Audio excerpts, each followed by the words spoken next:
About 12 years ago, life as I knew it changed for me when my partner and I launched Soul Cages. It was a dance theatre production, and for us it was a do or die moment, for we decided that if it didn't work out, we'd call it quits from the world of arts. Soul Cages went on to play in 14 countries and over 150 shows. So how was Soul Cages different from what I was doing? It was a novel story, not based on religion or mythology as the traditional margams that were being performed in that time. It was a story that was based on the equilibrium of life and death. And death by itself is really only depicted as demons or evil spirits being killed by goddesses and gods in traditional repertoires. Today, we have the opportunity of launching Soul Cages, the film. And I have with me Srikanth, and let's get into the mind of the writer and director of this film. So Srikanth, why remake Soul Cages? Why not a different production, a newer production? And how is this production different from the original dance theatre? I think the viewers would like to know this. Why Soul Cages? Well, it's been on my mind to remake Soul Cages for 12 years now, from the time that we made it the first time, because it had a certain rawness about it. It had a certain kind of reaction it was eliciting from the audience members, which was visceral, to say the least. It's a project that's very dear to my heart. So I have always wanted to remake this in its own way. And I think over the last decade or so, I have been attempting to write the story many times in my head. I think what I was trying to do was try to rewrite the stage production for the film, and that was the mistake because the stage production leaves a lot to the imagination of the viewer, the audience, which obviously is not possible on film. Here we have to spell several things out, and on stage, all the characters, the mother, the child, the king of death, all of them were played by you. Over here, I would have had to cast people in those roles, and somehow it would not have come across as very appealing to the audience until very recently, where I got the brainwave that perhaps what I should keep alive is the theme of Soul Cages and rewrite the whole story, which is what I did. So you must have noticed that the story of the stage production and the story that we are going to present in this film are completely different, and yet the theme is exactly the same. This I'm interested in knowing. I mean, at that point when we made Soul Cages, all the characters in it were played by you. The mother, the child, the now iconic King of Death, versus here you're just playing the mother. Did you approach this project differently? Was it very different performing this versus performing the earlier Soul Cages? I think the answer to that is rooted in how it is different to approach dance theatre versus film. The core of the story revolves around three characters: the mother, the child, and the character we call the King of Death.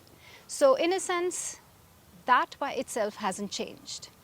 So it was more adapting myself to playing one character, the mother, and to understand the subtleties of how to project that on film versus playing a multitude of characters and switching between them in the dance theatre mode. So while it brought a different sort of challenge of really delving into the mind of a single character, I think I did enjoy the process of of making both of these come true in their respective mediums. The King of Death. Now, the name itself is intriguing. This character elicited a very strong response from audiences when we first played it in the dance theatre. And how have you shifted it for the film? To answer that, I'll have to tell the audience members about what the King of Death was and what the original Soul Cages was. Now, in a nutshell, the original Soul Cages followed the journey of a young child who passes away. She goes to the kingdom of heaven where she meets this character that we call the King of Death. Different religions have different names for this character.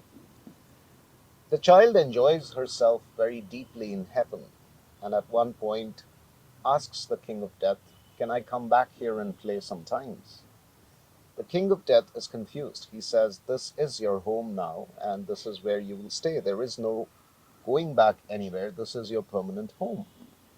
Now, the child is unable to understand this, uh, pleads, coaxes, throws a tantrum, but there is no going back.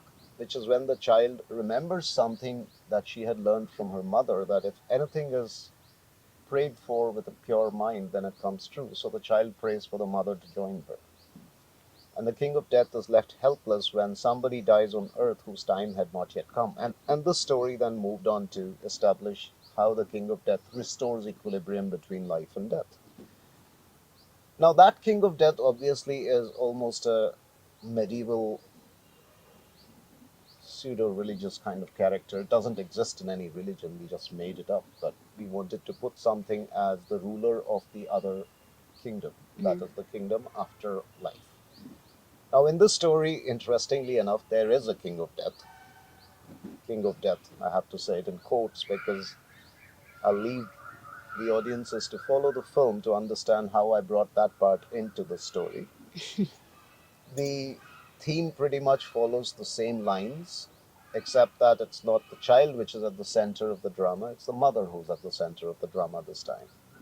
But I think telling the audience how I brought back the King of Death would be giving away a little too much at this time. The wait is not long. I think in a couple of weeks or in a few weeks they would know how we brought that back. Well, I don't know if you remember when the original Soul Cages was launched. I was actually very nervous. Strangely enough, this is our 14th production, and for the first time in many years, I'm feeling as nervous. Is it just me, or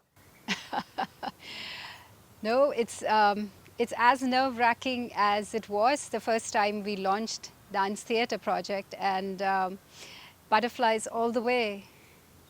very understandable? But I guess, like last time, we will have to present what we have, and you, the audience members, as always, will have to tell us what you think about it. It's not a long wait.